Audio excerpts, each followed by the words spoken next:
Episode 7 of the Monday Morning Worship Leader, Calculating Easter. Praise God from whom all blessings flow. Praise Him, all creatures, praise His Lord. Praise His Lord, praise Him, because praise Him above, praise Him above,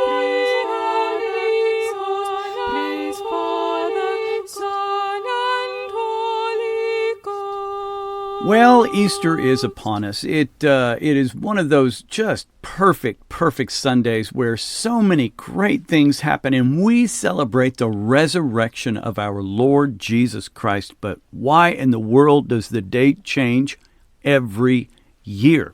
Well, it's based on the fact that we are Christians whose religion is taken from Judaism, and Christianity, while it is based on a solar calendar, Judaism is based off of a lunar calendar. And for a long time, the association was with the fact that it was after Passover. But this year, actually, Easter is before Passover. So how is this all happening? Well, it's a little confusing, but hopefully I can shed some light on it for you today. Now, just first of all, so you know, there is a specific formula for Easter. The formula for Easter for the Gregorian calendar, which is typically what you observe if you are a westernized Christian, and we're going to talk about that in just a moment, but the formula for Easter from the Gregorian calendar is as such. It is the first Sunday after the spring equinox following the first full moon. That would be the first Sunday after the first full moon following the spring equinox, right? So that's how we calculate Easter. So again, we have the spring equinox that will happen, and it will be the first Sunday after the first full moon of that spring equinox. Now, that comes from first of all, we can predict, right, that the first Sunday after would be from Matthew 28:1, now after the Sabbath, following the dawn of the first day of the week. So that's Sunday. So we know Easter is on Sunday. And then the spring equinox, we see this as we look at the feasts there in Leviticus 23, verses 5 and verses 6, because this is a feast that would be celebrated on the full moon after the first full moon. So that's where we get all of that. Now, our Easter is based off of a recurring sequence now of 19 dates. So there, mathematically, if we take this time that we have of the first Sunday after the spring equinox, after the first full moon, mathematically we come up with 19 viable dates. Now, I would love to tell you that it is just a clean, fresh pattern of 19, so that every 19 years the date rolls around, but it is not like that at all. So the dates, this does repeat. It is cyclical, but it is cyclical every 5,700,000 years. There is this entire sequence of dates that go around, and then in 5,700,000 years it repeats. So it's hard to predict. We do, because of all of this, we do know that Easter will never be before March 22nd, nor will it ever be after April 25th. That's on the Gregorian calendar. Now, if you look at the Julian calendar, you will see the Eastern Orthodox dates for Easter, and they most oftentimes differ. And what is up with that? Well, okay, so the Gregorian calendar was codified in around the late 1500s by Pope Gregory the 13th. He said, let's leave the Julian calendar and let's go to a calendar named after me, because that's way better.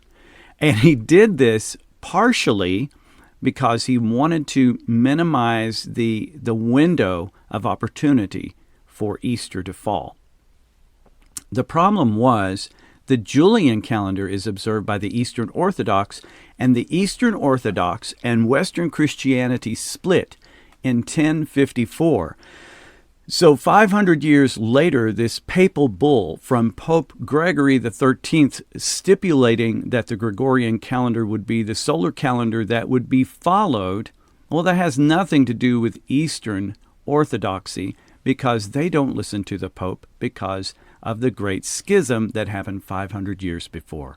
So that's kind of amazing too. So that's one of the reasons we have the two Easters, the Western Easter and the Eastern Easter.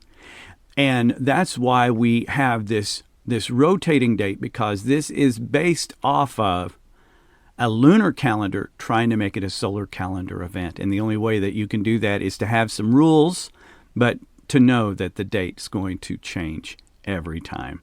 And so that is calculating Easter.